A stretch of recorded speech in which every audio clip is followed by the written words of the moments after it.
Coucou les loulous, on se retrouve aujourd'hui pour une nouvelle vidéo. Non, je rigole. On n'est plus en 2011. Imaginez un instant, vous êtes tranquillement assis devant votre ordinateur, café fumant à la main, prêt à interroger ChatGPT sur la meilleure recette de pâte carbonara. Et la surprise, votre fidèle assistant IA vous répond en chinois. Et en chinois littéraire, s'il vous plaît.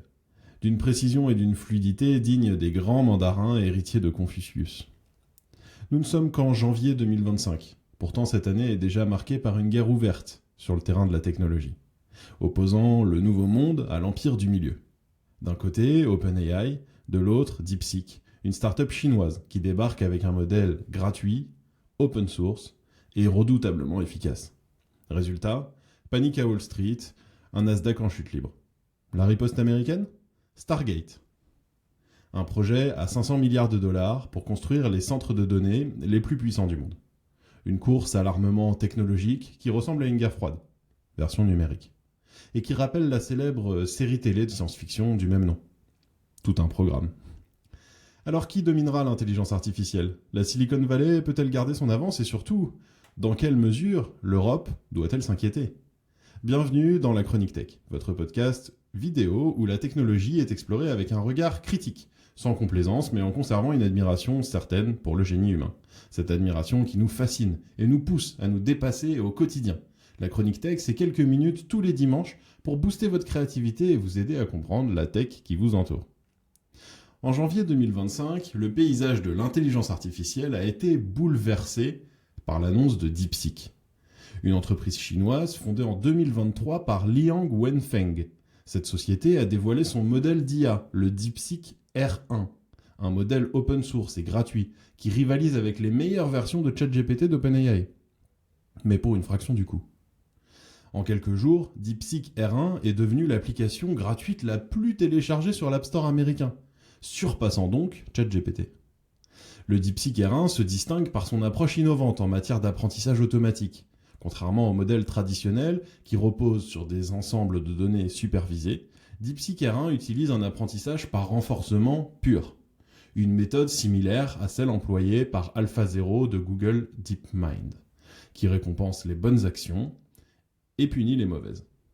Cette technique permet au modèle d'exceller en mathématiques, en programmation et en raisonnement, sans dépendre de données préalablement catégorisées.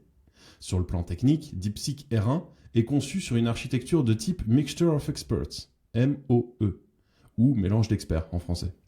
Cette approche divise le modèle en plusieurs experts, chacun spécialisé dans un domaine particulier. Lors de l'inférence, ce moment où vous demandez à l'IA de vous fournir une réponse, seuls les experts pertinents sont activés, ce qui optimise l'efficacité computationnelle. Par exemple, GPT-4, un modèle de ce type, est composé de 16 experts, chacun possédant environ 110 milliards de paramètres. DeepSeek a également mis en œuvre des innovations significatives dans la gestion de la charge et du routage pendant l'entraînement, améliorant ainsi l'efficacité et la performance du modèle.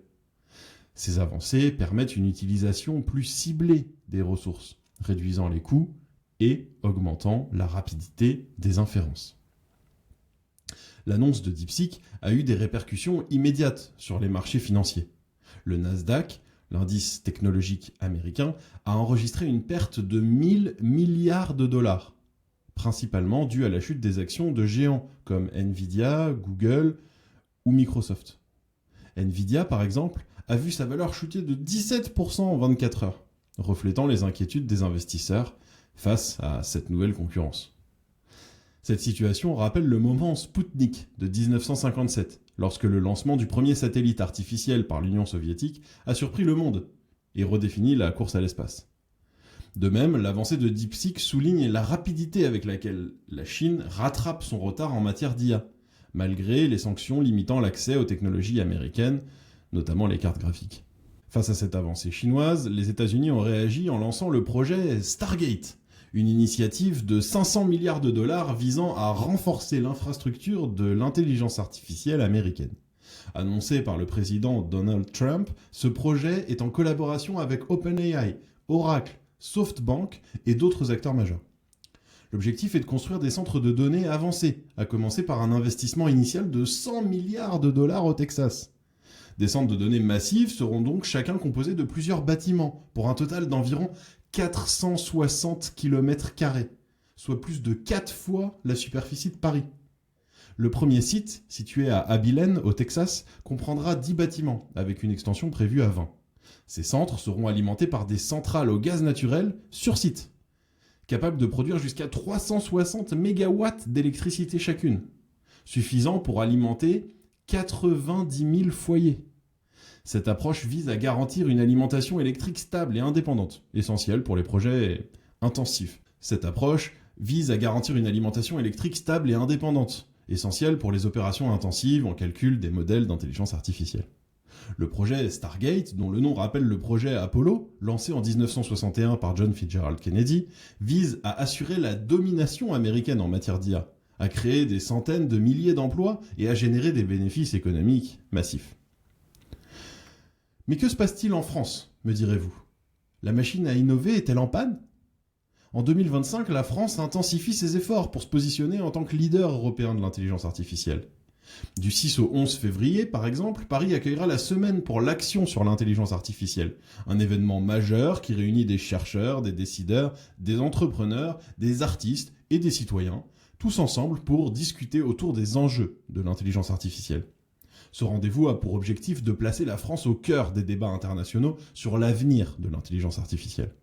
Parallèlement, le gouvernement français a dévoilé une nouvelle phase de sa stratégie nationale pour l'IA, avec des objectifs ambitieux. Il prévoit notamment de former et de financer au moins 2000 étudiants en premier cycle, 1500 en master et 200 thèses supplémentaires par an, afin de renforcer l'expertise nationale. De plus, la France vise à capter 15% du marché mondial de l'IA embarqué d'ici 2025, affirmant ainsi sa volonté de devenir un acteur incontournable dans ce domaine.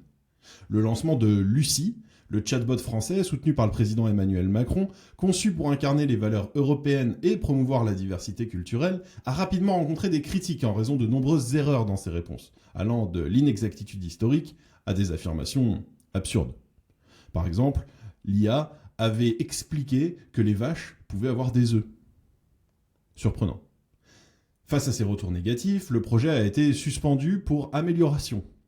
Malgré ces obstacles, la France continue d'attirer les grands acteurs majeurs de l'IA. OpenAI a récemment inauguré par exemple un bureau à Paris, signalant son intention de s'intégrer davantage à l'écosystème technologique français. Cette démarche s'inscrit dans une stratégie plus large, visant à renforcer la présence de l'IA en France et à promouvoir son adoption par les entreprises locales. Des personnalités influentes du secteur technologique français, comme Xavier Niel, encouragent les startups européennes en IA à résister aux offres de rachat précoces. Il estime que l'Europe peut développer des entreprises leaders en IA avec moins de ressources que leurs concurrents américains, à condition que les fondateurs restent indépendants et fidèles aux valeurs européennes, telles la confidentialité et la transparence. L'histoire nous l'a prouvé, lorsque la France décide d'innover, elle peut façonner le monde. Nous avons été les pionniers du Minitel avant même qu'Internet ne devienne un standard. Nous avons créé Airbus pour rivaliser avec Boeing. Nous avons donné naissance aux TGV défiant les États-Unis sur leur propre terrain. Alors pourquoi aujourd'hui devrions-nous nous contenter d'être spectateurs dans la révolution de l'intelligence artificielle?